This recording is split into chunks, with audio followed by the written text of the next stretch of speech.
বিশ্ব নবী যখন মেরাজে গেলেন, মেরাজে যাওয়ার পরে হঠাৎ তাকাইয়া দেখে কিছু দূর যাওয়ার পরে দুইটা ডেকচি, একটি ডেকচির ভিতরে রান্না করা গোশত, আরেকটা ডেকচির ভিতরে কাঁচা গোশত। রান্না করে গোশত মশলা দিয়া ভালো করে পাকানো, আর যেই ডেকচির মধ্যে কাঁচা গোশত, এই ডেকচিতে কাঁচা গোশত, অন্য ডেকচিতে পাকানো রান্না করা গোশত। নবীজি দেখেন কিছু লোক এই যে পাকানো ডেকচি আছে, রান্না করা গোশত, এখান থেকে গোশত না খাইয়া কাঁচা গোশত খায়, নিজের পাকানো গোশত না বাদ দিয়া এগুলো খাইয়া না খাইয়া সে কাঁচা গোশত খায়, তারা কাঁচা গোশত খায়। নবীজি জিব্রাইলকে প্রশ্ন করলেন, ভাই জিব্রাইল, এরা কারা যারা পাকা গোশত রান্না করা গোশত না খাইয়া তারা কাঁচা গোশত খায়? জিব্রাইল বললেন, এরা ওই সকল মানুষ যারা পরকিয়া করত, নিজের ঘরের বিবি থাকা সত্ত্বেও অন্য বিবির সঙ্গে মিলন করত। এদের অবস্থা কিয়ামত পর্যন্ত এদের শাস্তি এভাবে চলতে থাকবে। অর্থাৎ নিজের ঘরে পাকানো গোশত থাকার পরেও অন্য ঘরে গিয়া কাঁচা গোশত খায়।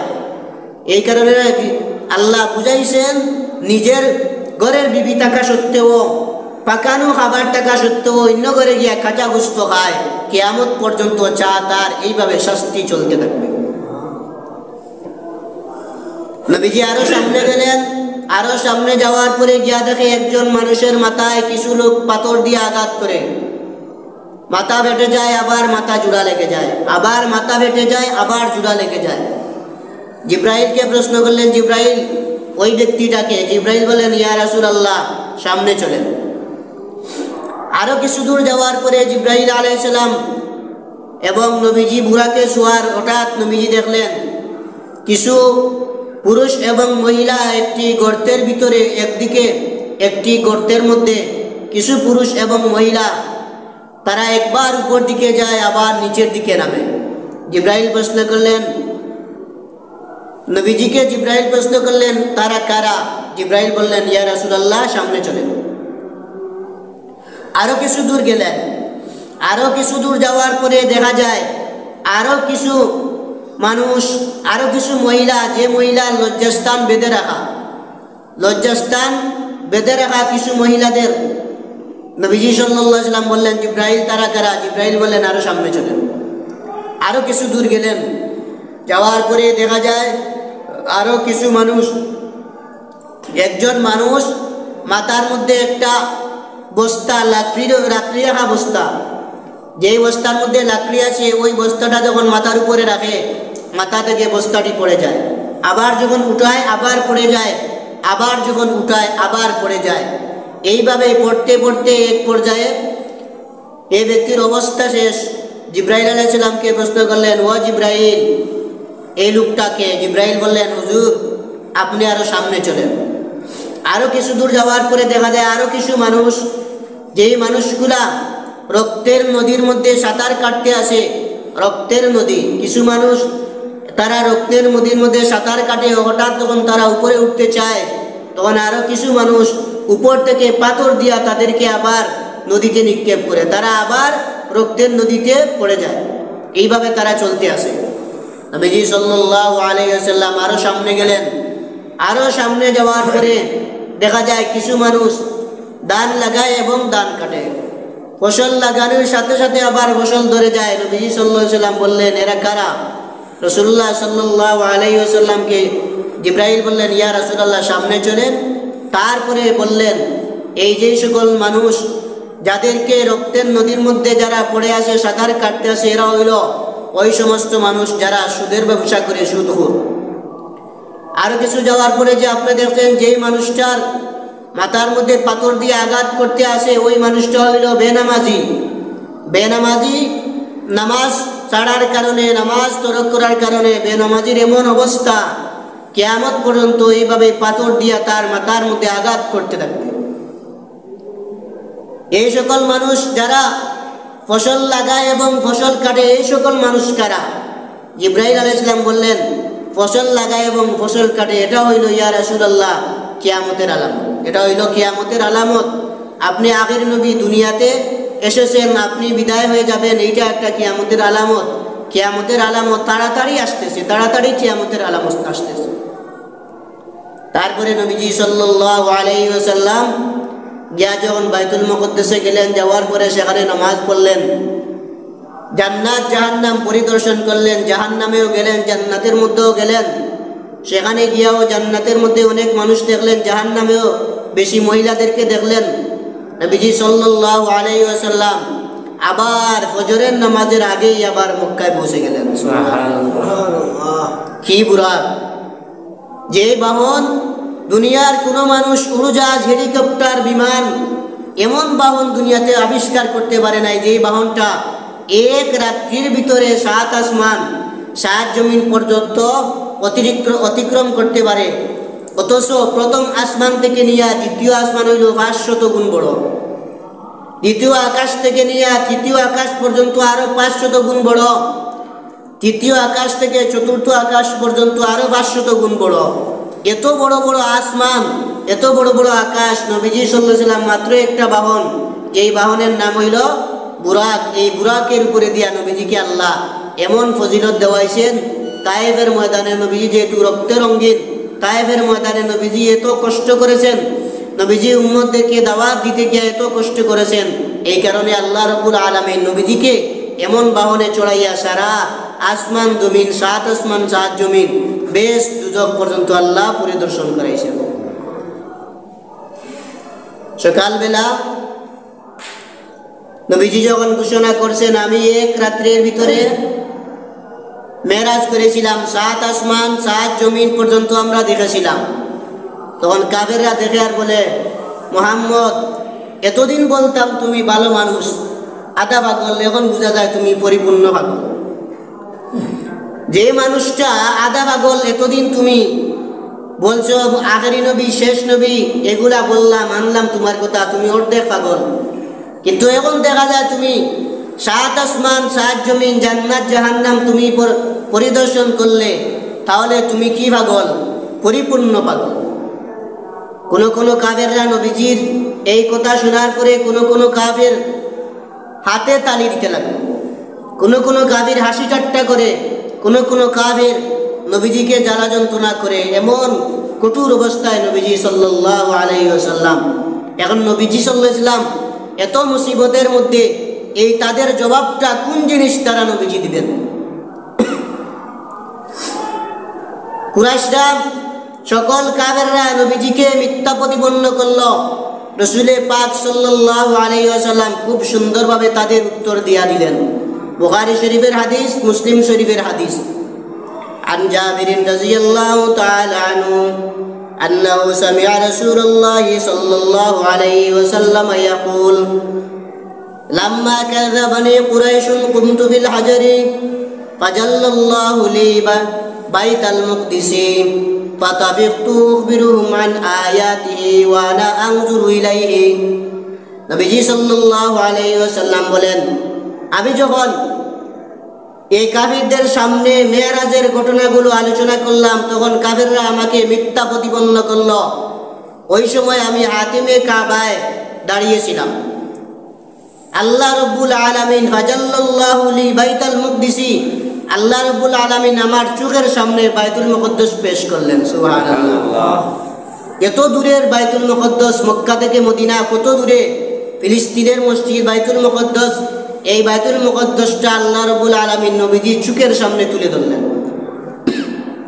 ফাতাবিকতু উখবিরুহুম আন আয়াতিহি ওয়া আনা আনজুরু ইলাইহি। নবীজি বলেন, আমি এই বাইতুল মুকদ্দাসটা সরাসরি চোখের সামনে দেখার মাত্র আয়নার মতো যখন আমার চোখের সামনে বাইতুল মুকদ্দাসের কোন দিকে কয়টা গাছ আছে, কোন দিকে কয়টা দরজা আছে, সবগুলো আমি দেখে দেখে কাফেরদের সামনে বলে দিলাম। সুবহানাল্লাহ! ডাইরেক্ট সরাসরি।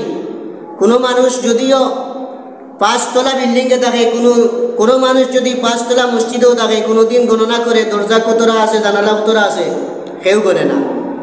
কিন্তু নবীজি সাল্লাল্লাহু আলাইহি ওয়াসাল্লাম হঠাৎ নামাজে গেছেন, 2 রাকাত নামাজ পড়াইছেন, আবার ফিরে আসছেন। এখানে তো আর নবীজি বাইতুল মুকদ্দাসের জানালা কতটা, দরজা কতটি, এগুলো তো গণনা করার কোনো উপায় নাই, এগুলো মনে প্রশ্নই আসে না। তবুও কাফেররা যখন বলছে, ও মুহাম্মদ, যদি তুমি মেরাজ করে থাকো, সত্য হয়ে থাকে, তাহলে তুমি আমাদের সামনে এগুলো প্রশ্ন করো, এগুলোর প্রশ্নের উত্তর দিয়ে দাও। নবীজি সাল্লাল্লাহু আলাইহি ওয়াসাল্লামের কাছে আল্লাহ সরাসরি বাইতুল মুকদ্দাস হাজির করছেন। নবীজি দেখে দেখে সব কিছু বলে দিয়েছেন।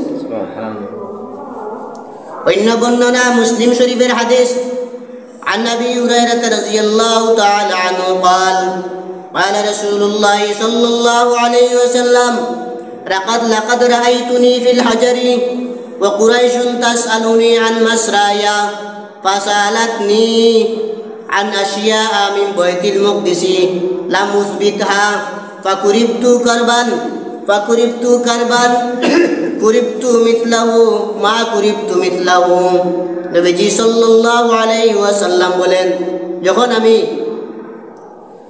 হাতিমে কাবার মধ্যে দাঁড়ানো অবস্থায় ছিলাম, তখন কাফেররা আমাকে বাইতুল মুকদ্দাস সম্পর্কে প্রশ্ন করেছে, যে এই বাইতুল মুকদ্দাসের জানালা দরজা তার নিদর্শনাবলী কি কি আছে সেখানে, এগুলো তুমি বর্ণনা করো। নবীজি সাল্লাল্লাহু আলাইহি ওয়াসাল্লাম বলেন, আমি এমন অস্থির হইলাম, জীবনে আর কোনোদিন আমি এরকম অস্থির হই না। কারণ আমি তো জানালাও গনি নাই, আমি দরজাও কয়টা আছে এগুলো গনি নাই। নবীজি সাল্লাল্লাহু আলাইহি ওয়াসাল্লাম অস্থির হয়ে গেলেন, কিভাবে আমি তাদের জবাব দিব। ফারাফাহুল্লাহু লিয়ানজুর ইলাইহি মা ইয়াসআলুনি আন শাইইন ইল্লা আমবাতুহুম। নবীজি বলেন, আল্লাহ রাব্বুল আলামিন বাইতুল মুকদ্দাসকে আমার সামনে উঠাইয়া রাখলেন। আমি বাইতুল মুকদ্দাসের সব চিত্র দেখে কাফেররা যত প্রশ্ন করেছিল সব প্রশ্নের উত্তর দিলাম। সুবহানাল্লাহ, নবীজির জন্য কত বড় একটা মুজিজা, বৈশিষ্ট্য। ইল্লা আমবাতুহুম, এখানে আরো লম্বা হাদিস আছে। নবীজি সাল্লাল্লাহু আলাইহি ওয়াসাল্লাম কাফেরদেরকে বলে দিলেন মুসা আলাইহিস সালামের গড় গঠন কেমন। যেহেতু মুসা নবীর সাথে 6 নম্বর আকাশে সাক্ষাৎ হয়েছিল, মুসা আলাইহিস সালামের গুণ, মুসা আলাইহিস সালামের চেহারা কেমন, তারপরে ইব্রাহিম আলাইহিস সালাম কেমন, আদম আলাইহিস সালাম 60 হাত লম্বা, এইভাবে সব কিছু যখন নবীজি দেখছেন, কাফেরদের সামনে যখন নবীজি প্রকাশ করে দিলেন, এখন কাফেররা বলে, বুঝলাম না, এ তো দরজা জানালাও গুনতে পারে। সুবহানাল্লাহ। এখন তারা চিন্তা করলো, যাক আরেকটা প্রশ্ন করি মুহাম্মদকে। এখন কাফেররা নবীজিকে আরেকটি প্রশ্ন করলো, আমাদের একটি বাণিজ্যিক কাফেলা যারা শাম দেশে গিয়েছে ব্যবসা করার জন্য, তারা এখন কোথায় আছে? এখন চিন্তা করেন কত বড় প্রশ্ন, কার ব্যবসার মাল কোথায় গেছে, কে ব্যবসা বাণিজ্য নিয়ে গেছে, এটা কোনো মানুষের দরকার আছে জানা। নবীজি সাল্লাল্লাহু আলাইহি ওয়াসাল্লাম বলেন, আমি যখন গেছি বুরাকের উপর থেকে আমি নামলাম, নামার পরে সেই জায়গার মধ্যে তানঈম অথবা আরেকটা জায়গা আছে, ওই জায়গার মধ্যে গেলাম, যাওয়ার পরে গিয়ে দেখি তাদের উট হারিয়ে গেছে। উটটা হারিয়ে গেছে, যেখানে হাওদার উটের বাহন যেখানে রাখা হয়, আমি সেখানে হাওদার কাছে গেলাম, যাওয়ার পরে সেখান থেকে আমি তাদের বালতি থেকে এক মগ পানি পান করলাম। এখানে তাদের উট হারিয়ে গেছে। তারপরে কিছুক্ষণ পরে দেখা গেল তাদের উটটা মারা গেল, আমার বুরাকের আওয়াজে তাদের উটটা মারা গেছে। তখন কাফেররা প্রশ্ন করলো, তাহলে মুহাম্মদ বলো তারা কোন দিন ফিরে আসবে? নবীজি বললেন, বুধবার হতো না বৃহস্পতিবার। সম্ভবত নবীজি বলেন বুধবারে ফিরে আসবে। এখন নবীজি সাল্লাল্লাহু আলাইহি ওয়াসাল্লাম মনের মধ্যে আরো আশঙ্কা, মনের মধ্যে আরো আতঙ্ক, ইয়া আল্লাহ, আমি তো নিজে বলে দিলাম তারা বুধবারে চলে আসবে, কিন্তু যদিও না আসে তাহলে কি হবো? আমি মৃত্যু। আল্লাহ রাব্বুল আলামিন তারা এই বুধবার দিন তাদের উট হারিয়ে গেছে, আরো অনেক কিছু হারিয়ে গেছে, তাদের অবশেষে দেরি হয়ে গেছে মক্কায় ফিরতে। আল্লাহ রাব্বুল আলামিন সূর্যকে থামাইয়া বললেন, সূর্য তুমি আরো 2 ঘন্টা 3 ঘন্টা থামো। সুবহানাল্লাহ। আল্লাহ রাব্বুল আলামিন নবীজির জন্য 2 বার সূর্যকে থামাইছেন। সুবহানাল্লাহ। এই সময় যেই দিন এই কুরাইশরা বা ব্যবসা বাণিজ্য নিয়ে আবার মক্কায় ফিরবে, ওই দিন আল্লাহ সূর্যকে থামাইয়া বলছেন, সূর্য তুমি থামো, আমার নবী বলছে বুধবার দিন ওই কাবেলা মক্কায় ফিরবে, সূর্য ডুবতে আসো, সূর্য তুমি আরো থামো।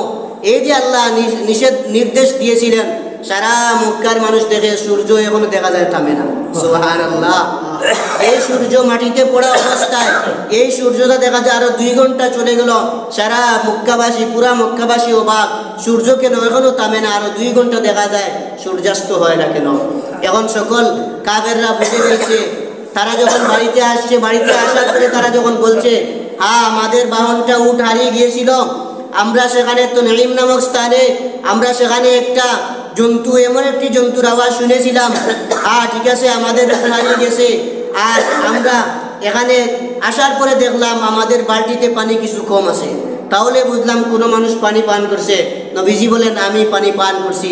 যারা ব্যবসা বাণিজ্যর ছিল তারা এই সকল অবস্থা পরিদর্শন করে তারা বলল মাশাআল্লাহ, ঠিক আছে, ধন্যবাদ, আপনি মেরাজে গিয়েছিলেন, এটা সত্য। এখন কাফেররা বলে দেখছো মুহাম্মদের এটা কত বড় জাদু, এত বড় জাদু, এক রাত্রির ভিতরে সে মেরাজ করলো, 7 আসমান 7 জমিন দেখলো, এটা মুহাম্মদের জাদু।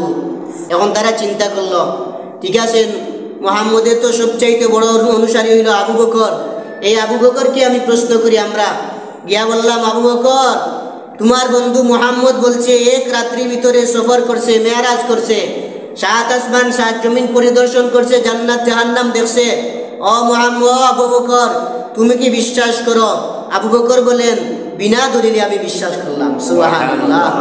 আবু বকর কি বলেন? বিনা দলিলে আমি বিশ্বাস করলাম, কোনো প্রমাণ লাগবে না আমার কাছে। এই কারণে আবু বকর উপাধি হইল সিদ্দিক। সিদ্দিক শব্দের অর্থ মহাবিশ্বাসী।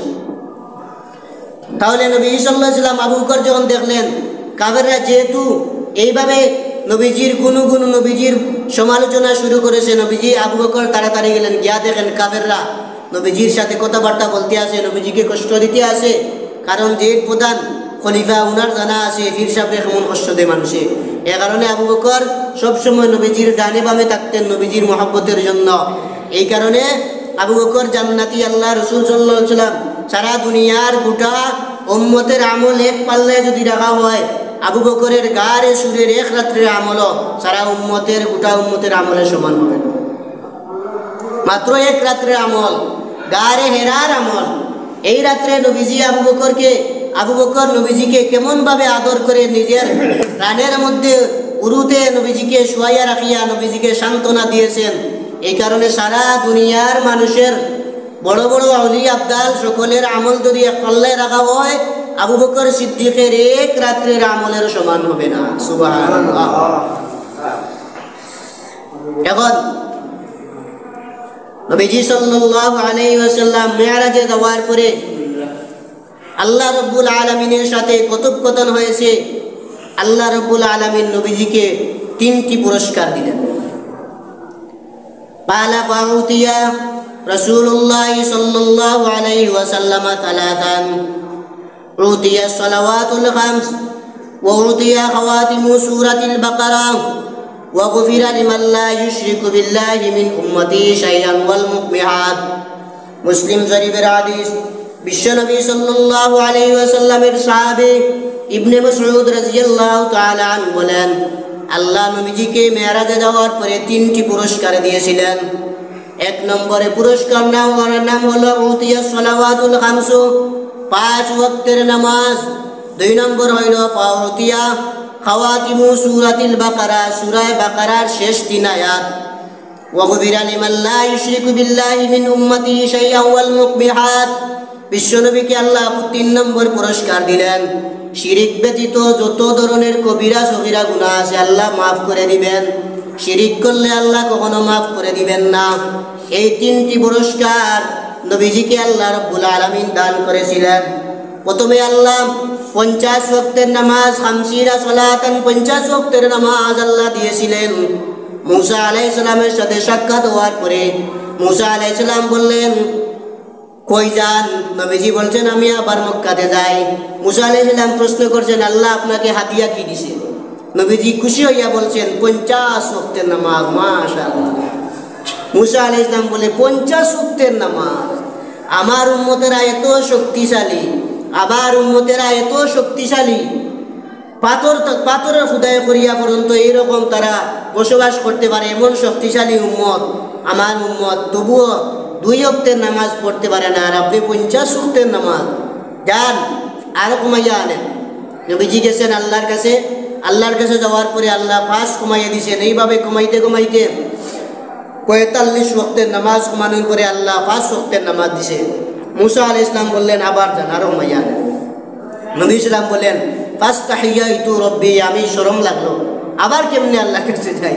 5 ওয়াক্তের নামাজ আল্লাহ দিয়েছেন, আবার কেমনে আল্লাহর কাছে যাই? আরো আনার জন্য আল্লাহ রাব্বুল আলামিন বললেন ইয়া রাসূলুল্লাহ, ইয়া হাবিবাল্লাহ, আপনার কোনো উম্মত যদি রীতিমতো নীতি অনুযায়ী 5 ওয়াক্তের ফরজ নামাজ আদায় করে আমি আল্লাহ 50 ওয়াক্তের সওয়াব দিব। রাসূলুল্লাহ সাল্লাল্লাহু আলাইহি ওয়াসাল্লামকে আল্লাহ এই 3টি পুরস্কার দিয়েছিলেন।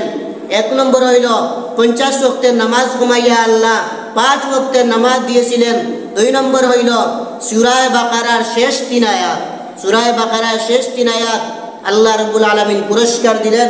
3 নম্বর পুরস্কার হইল শিরিক ছাড়া যত ধরনের গুনাহ আছে, যত ধরনের অপরাধ আছে আল্লাহ মাফ করে দিবে, কিন্তু শিরিক করলে আল্লাহ মাফ দিবেন না। শিরিক করলে আল্লাহ মাফ দিবে না। রাসূলুল্লাহ সাল্লাল্লাহু আলাইহি ওয়াসাল্লাম জান্নাত জাহান্নাম পরিদর্শন করার পরে আল্লাহর সাথে কথাবার্তা হয়েছিল, কিন্তু আল্লাহকে স্বচক্ষে দেখেছিলেন কিনা এই ব্যাপারে সাহাবায়ে কেরামের মধ্যে মতামত দেখা দিল। কোন সাহাবায়ে কেরাম বলেন নবীজিকে আল্লাহ সরাসরি দেখেছেন, আবার কোন সাহাবায়ে কেরাম বললেন নবীজিকে আল্লাহ রাব্বুল আলামিনকে নবীজি সরাসরি দেখতে পারেন নাই।